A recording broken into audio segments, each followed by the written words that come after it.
Thank you, Randy. My pleasure. Thanks for being here. Absolutely. Welcome, everybody, to World Drum Club. I'm Kalani, your host and teacher.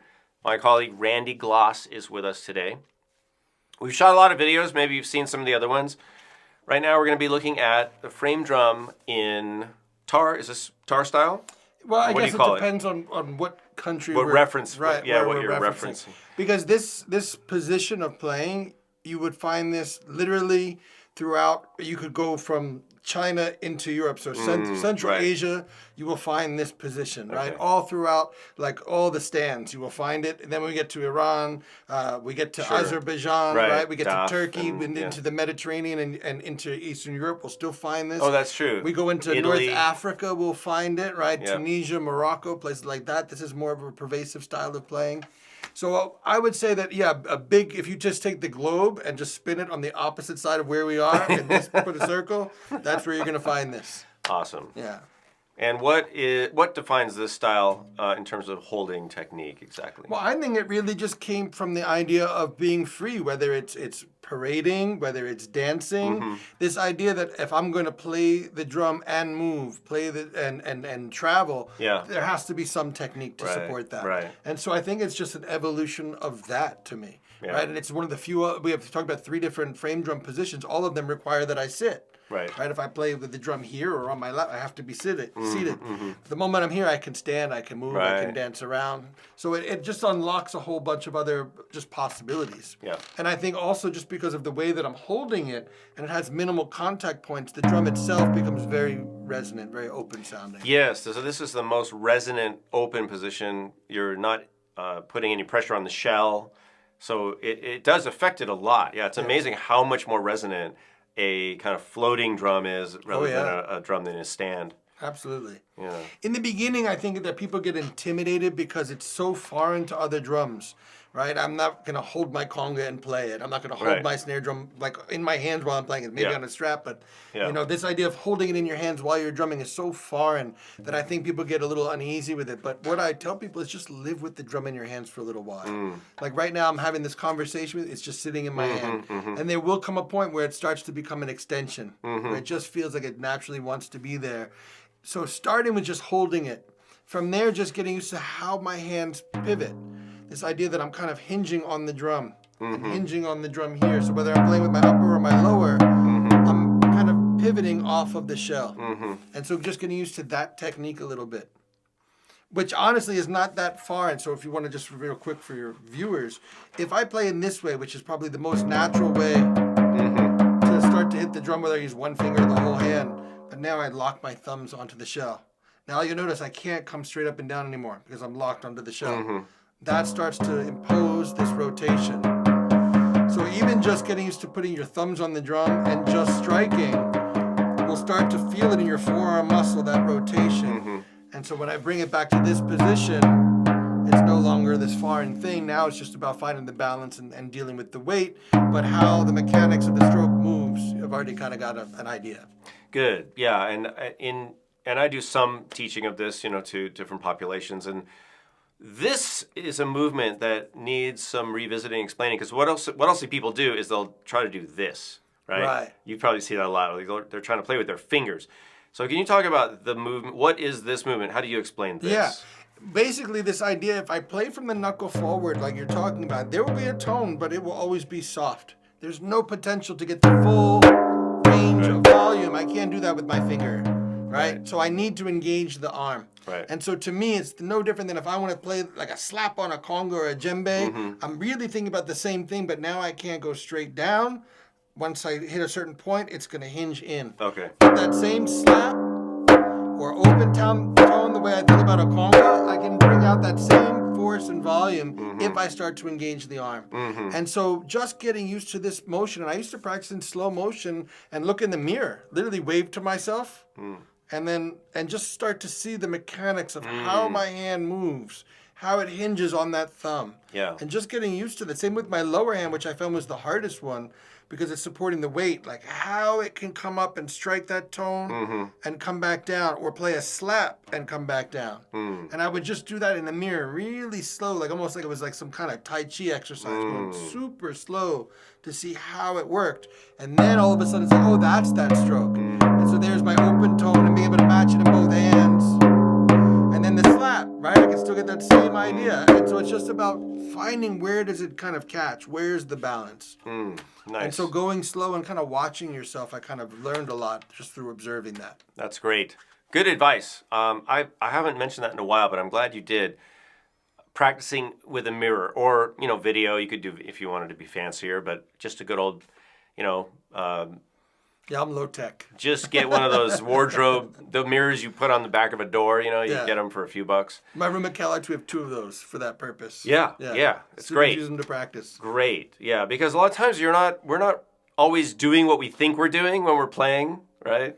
I see people, I teach, a lot of classes live, and I'll demonstrate something and I'll suggest people try something, but then unless they're really paying attention to what they're doing, which sometimes they're watching me, or they're watching the teacher, and then they think they're imitating or replicating the movement, but they're really not. For so me, they have it's to pay in my attention. posture. That's my bad habit, admittedly. When I'm in a relaxed state, I slouch. Yeah. But what I found is if I just do this, just like the imaginary thread on my head, Yeah. and all of a sudden everything comes out when I'm playing easier. So when I'm in a Nice. relaxed thing, you'll see me always kind of slouch the moment that I play. And it's not a forced So erect that stance. is a habit now. Oh yeah, So playing because equals the ideas come out easier because I'm not blocking myself. I'm allowing everything to move the best way it can. Awesome. Getting out of my body's way, just straighten it up a little bit. Okay, good. So that's great advice. From just common sense, simple things, posture, use a mirror, go slow motion.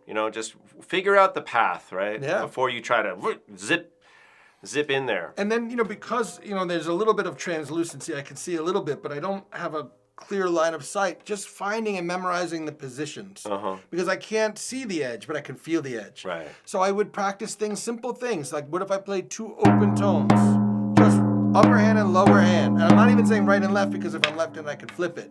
But upper hand and lower hand, and just trying to get clean open sounds.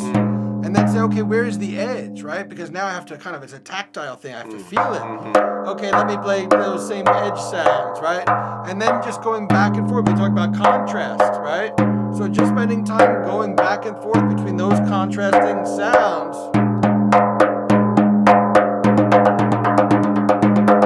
will get you to know that instrument more. Yeah. And then open and close. I can do the same thing if I think about open sounds, closed sounds. So categorizing high and low, open, close, and just start, where are those sounds on this drum? And just with that, and I love that you've said that with regard to many of these instruments, and we can apply it to almost everything. Absolutely. That, it's all you need. You don't need to be able to do every trick and have all these sounds. You need maybe, 4 or 5 sounds is plenty. Djembe has 3. Djembe has 3 sounds. And all the music you can play on djembe, you play with those 3 sounds. And you can add more, but I'm just saying at the minimum. But I think that's great advice. These are our syllables, right? Yeah. And I like that you're focusing on just differentiation, make it clear, start with whatever sound you can make, start with one sound. That's right. And then maybe go towards changing the timbre from open to closed. That's probably one of the easier things to do, I would imagine, right? Open and closed. I mean, look, even when we started the clip, I started playing a simple 6/8 rhythm. 1, 2, 3, 4, 5, 6, 1, 2, 3. Everything's open, wide open. Yeah. And then all of a sudden, I close one note. Yeah. It's a big change. Big change. I change all of it. Still 6/8. And now almost everything closed except one note. And all of a sudden, it's the whole universe changes, but it's the same 6/8 groove. I'm just changing the colors. So let that be a lesson to us all. That's very good advice.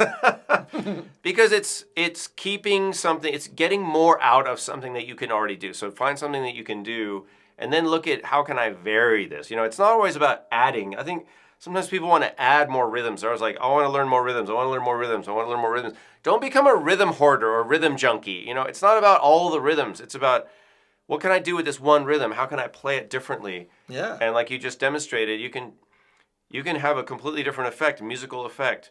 You know, there's dynamics, there's muted versus open, there's accents, there's which one of those notes are you going to feature, you know? And I think that in particular, the frame drum accepts that with great results.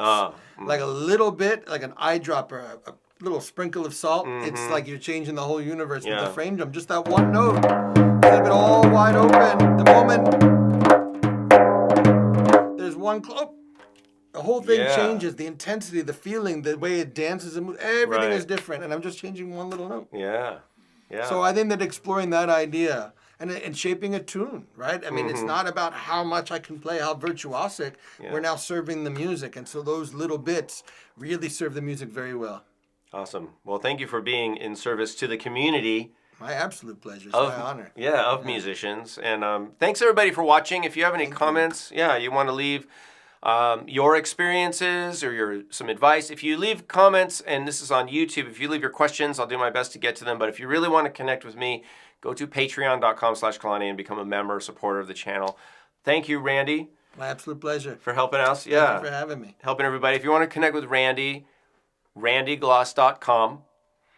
And randy@randyglass.com is email, and rglass.calarts.edu. rglass@calarts.edu. I almost got it. That's all right. I'm learning. It's only the 8th video that we've made. But yeah, check Randy's work out. You can reach out. People, can they contact you? Of course. Yeah. I'm easy to find. There aren't too many Randy Glosses in the world, so I'm pretty easy to find. And none that can play frame drum and hand drums in general like this guy. Really, you guys, I encourage you to contact knowledgeable, experienced, giving teachers and players like Randy. I mean, I'm so glad you're here and we're able to share. But remember, nobody owns it. I don't own it. I'm just happy to share it. It's for everybody. It's not elitist. Everybody has music. Everybody has rhythm. It's for everybody. Go enjoy. And when you tap into people, it's really about sharing. So tap into me. I'm happy to share, but I don't own it. It's not mine. It's ours, the collective hour. Awesome. Thank you. Thank you. Thanks for watching. World Drum Club.